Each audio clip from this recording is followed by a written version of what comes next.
How's it going, everyone? My name is Lellowblade. Welcome to the tutorial. Today I'm going to be showing you how to make a fully automatic melon and pumpkin farm.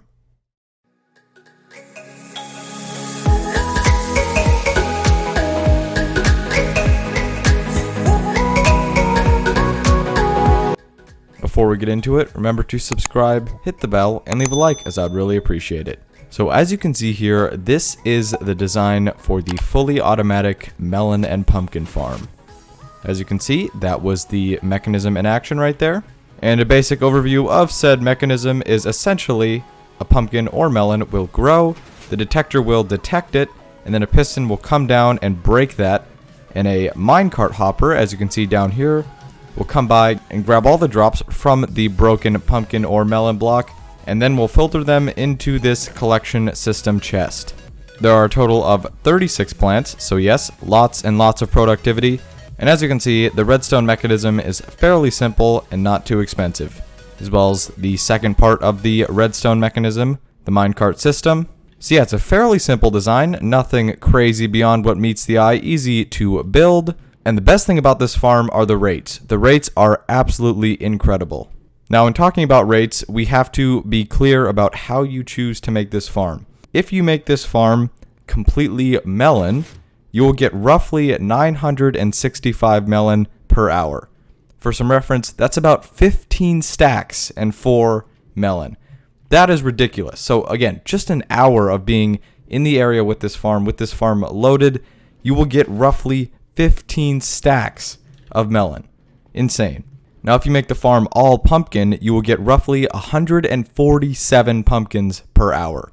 And again, for some reference, that's about 2 stacks and 20 pumpkins. Just a little disclaimer, that is starting when all of your plants have grown. So right as you plant a watermelon or pumpkin plant, it will not start producing until it is fully grown like this. But once it is fully grown, you can expect those incredible rates. So if you're in your survival world and you're just on that grind to trade for emeralds because you want to buy yourself like a really nice enchanted book or multiple from some librarian villagers, but you just need a ton of emeralds, you got to make a farm like this. I would recommend watermelon and pumpkin. You can get yourself a ton of that and then trade it with some farmer villagers. You can just farm emeralds for days. Just a little survival recommendation there. So now for the materials you're going to need to build this farm. As you can see, you're going to need roughly 1 stack of any block of your choice, 36 glass, 2 chests, 2 hoppers, exactly 1 stack of rails, 8 powered rails, 8 redstone blocks, 36 observers, 36 pistons, 36 redstone dust, a stack and 8 dirt, any slab of your choice, a water bucket, 36 seeds total, so this could be all melon or all pumpkin or a combination of the two. You just need 36 total, a hoe, and any light blocks. This could be glowstone, as you can see here, or it can be jack-o'-lanterns, sea lanterns, or shroom lights. Any of those 4, you just need 1 lit block. Now, without any further ado, let's get into building this thing. So the first thing you're going to do is choose where you want the front and center of your farm to be. Now, where that spot is, you're going to choose 2 blocks and dig down 1, 2. So as you can see, you should have a little hole like this. Then you're going to come around here and break this one and this one. So now we have this little dip in where we can walk down here and walk back up.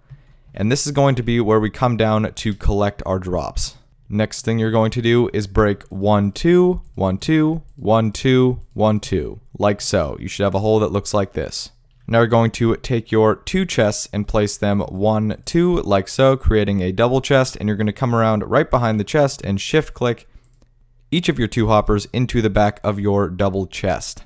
Now what we're going to do is kind of carve out the area for our railway system. So just follow and do as I do and you will be totally fine. So starting here with the hoppers, you're going to dig 1, 2, 3 and 1, 2, 3 in each direction from here. Then we're going to go starting with this block as 1. We're going to go 1, 2, 3, 4, 5, 6, 7, 8, 9. And we're going to come around to the other side and do the exact same thing. So this is 1, 2, 3, 4, 5, 6, 7, 8, 9. And now we're just going to connect these 2 like so. And then we can go ahead and break all of these blocks in the middle here, giving us a nice square that is all hollowed out. Your design should look like this so far. So now what we're going to do is from the front, come to this side over here and count 1, 2, 3, 4, 5. And on this 5th block, we're going to simply break every block down in our square that is even with that, like so. So you should have a line dug out like this. Now we're going to take your block of redstone and place one in each of these holes that we just dug out. So you should have a line of redstone blocks in the center as far as this dimension in your little dugout square here, like so. So now what we're going to do is come to our redstone block line here, and one of these middle two, it doesn't matter which one you choose, it just has to be one of these middle two redstone blocks in this line. You're going to put a block of your choice just temporarily so that we can place a slab on top of it like so, and then we can go ahead and break this block and have our slab there like so. So the next thing we're going to do is actually use our block of choice to create a little bit of a temporary covering so that we can place in the beginning of our redstone works. So what we're going to do is come up to where this redstone line is, and right here on this block, we're going to build up 1, 2, 3, 4, like so. Then again with our block of choice, we're going to simply create an overhang over exactly where we have dug out the square. So everywhere that this square is dug out, we're going to create a little bit of an overhang like so, and just make sure that it completely covers everywhere that your square is and only where we dug out the square. You don't want it over this outside here. You want it only over where the dugout square is. And we're just going to completely fill it in, creating a full covering over that area.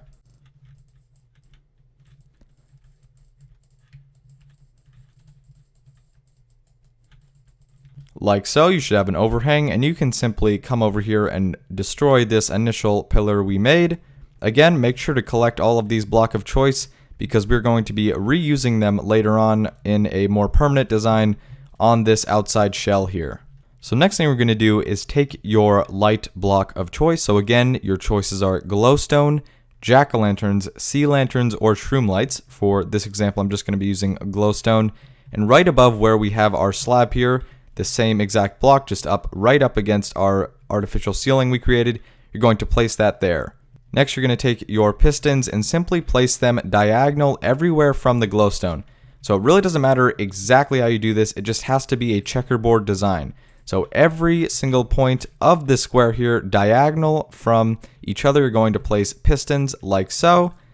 You're just going to do this until you have created a complete checkerboard design over the whole artificial roof that we created here with your pistons.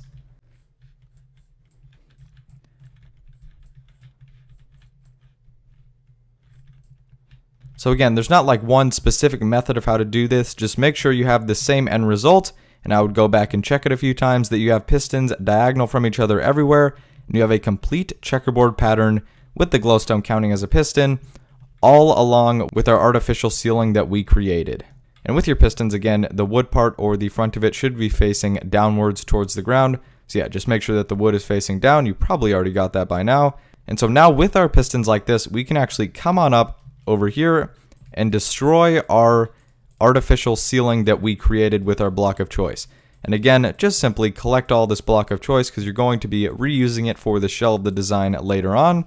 But we can just completely break all of it like so. Once you've destroyed the layer and you're up here with your pistons, you're going to take your observers and simply place an observer in all of these gaps that were created by our checkerboard design. So now our checkerboard is going to be pistons and observers, and just make sure that you place the observers so that this red dot is what you can see from this top side. So as you can see, we know that's correct, because now when we come down here, the little faces should be facing downwards. That's exactly how we want it. And simply place an observer in each of these gaps, completing the square and giving you a nice little piston observer checkerboard pattern.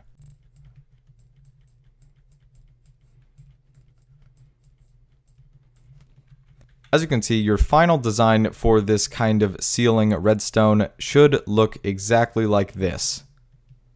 Once you have all of your observers in and you have your nice completed square with this checkerboard of pistons and observers, you're going to take your redstone dust and place one dust right on top of each of your observers. So kind of just continuing the checkerboard thing, everywhere there's an observer, place a piece of redstone dust like so. And there we go. Your redstone on the top here should look like this. So now we're going to come back down here and we're actually going to do our rail system. So starting right here, you're going to bring normal rail, and just kind of follow what I do. Again, normal rails all the way across this line here. You're going to curve it down, down, down around here. you're going to take your powered rail and place it on the redstone block, and you're going to keep it going forward. And then you're going to once again curve it like so, so it comes back this direction. You're going to place a powered rail, and we're kind of just going to continue this design. As you can see, just kind of watch the design that I'm doing. You're just kind of bringing it back and forth, kind of looping it and placing a powered rail every time there is a redstone block. So like so, we're just going to continue this for a little bit.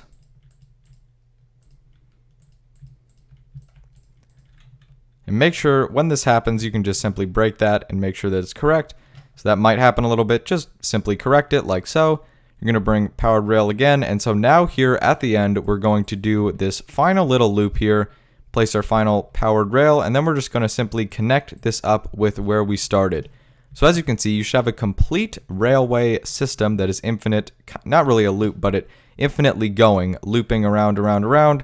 So this is the path that your hopper minecart will take so that it collects absolutely every single item. This is a lossless farm because of this design. So now we're going to take our hopper minecart and just get this guy in motion by putting him right in front of a powered rail and just giving him a little push. And now, as you can see, your hopper minecart will go infinitely around this loop. You can just watch it for a little bit. As you can see, it comes down, it'll drop off the items and then back on the loop there. And yeah, that is your railway system completely done. Now I'm going to turn down the volume just so that you don't have to listen to that minecart hopper the whole time we're finishing our build here. But the next thing we're going to do is take our dirt, and right on the side of this slab you're going to place a piece of dirt like so. And what we're going to do is just completely fill in above this square that we dug out with dirt. So we're just completely covering up the whole rail system exactly with the square that we dug out at the beginning. So again, like so, up against the slab, we want to leave that slab there, but everywhere else fill in with dirt. And as you can see, this does not affect the hopper minecart. It will continue to run perfectly smoothly, as you can see. And there we go. With our dirt filled in, it should look like this. So next thing you're going to do is take your water bucket, and you got to do this carefully. Do it exactly as I do it, because you could risk messing up your rail system, and you're going to have to start back a little bit further. So right on the top half of this block, you can see where my cursor is touching. Right there, right click at the very top half of that block to place the water bucket. And if you did it right, your water should be sitting on top of the slab like so. You should be able to see the top of it, and your rail system should be completely fine. Just make sure you do that as I do it. Be very careful with that. That can set you back a good amount of time, which can be very frustrating. So now what we're going to do is take our hoe, and we're going to simply hoe kind of again in a checkerboard pattern. So everywhere that we have an observer, we're going to hoe the dirt. So when there's pistons, we don't hoe. When there's an observer above it, we do hoe. And this will create a checkerboard pattern again, like so, just kind of on the dirt this time. Just take your time with this, be careful with it. And as long as you do that, you will be a-okay with this step.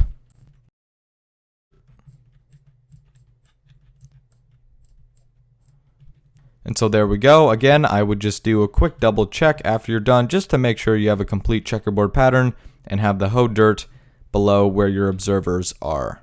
Now for this next step, you're going to take your melon or pumpkin seeds, or a combination of both, however you'd like to do that. Remember, 36 seeds total. And on each of your hoed ground, this is probably pretty self-explanatory, you're going to place a seedling. And as you can see, when you place one, the pistons all around that seed should fire down. That's exactly what we want to happen. That means that your mechanism is working. If you don't have this, your mechanism isn't working. The most common mistake is that you place the redstone dust on the pistons instead of the observers. Again, they're supposed to go on top of the observers. So again, as you place your seeds, you should have pistons all around it shooting down. That's exactly what you want to happen. If it's not happening, just check your mechanism, go back, make sure you did everything correctly. And yeah, as you can see, we are simply just going to place a seed in each of the hoed dirt. And like all the other checkerboard things we've done, just go back, do a quick little double check to make sure that you placed one in each slot. If you have, that's awesome. We're ready to move on to the next step. And as you build on to these next steps, you will probably notice the piston shooting down somewhat randomly out of nowhere. That is good. That just means that observers are detecting as your seedlings are growing up. So don't be shocked. Don't think your farm is broken. If during these next few steps you start hearing the pistons and seeing them go down every once in a while, that is completely normal and what is supposed to happen. So to start off, diagonal from this dirt on this block here, we're going to take our block of choice and build up 1, 2, 3, like so. Then with our block of choice, we're just going to bring it in a line all the way across up until this next block, which is again diagonal from the dirt. We're going to build up 1, 2, again, so it's 3 tall total. Then we're going to go like this and kind of just do this design around the full rectangle here. Again, just do it as I do it. And there we go. We're going to build up here, here, here. And we can just simply finish this off, bringing it across, across, across, like so. Now again, with your block of choice, you're just going to kind of connect up the top of these pillars in the corners, like so. Bringing your block of choice all the way along.